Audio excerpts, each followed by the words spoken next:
Hey guys, so in today's video I'm quickly going to show you how to log out of Discord on all of devices at once. So let me show you. What you want to do is open Discord, you want to go to your user settings, and now what you want to do is you want to go to edit user profile. Oh wait, no, I'm sorry, you want to go to my account, oh yeah, and you want to go to change password. Now, when you have clicked this, type your current password, your new password, and confirm it, and you can press done.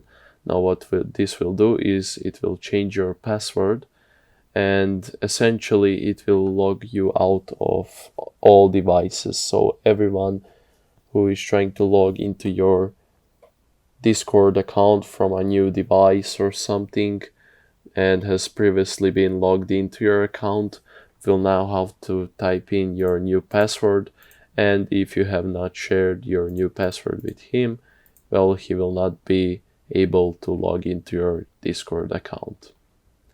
And yes, this will essentially log you out of all of your Discord, well, devices, I mean. Anyhow, guys, I hope this video helped you. If you did, leave a like. If you have any questions, ask down below in the comment section. And if you want more videos just like this, subscribe. Anyhow, guys, have a nice day.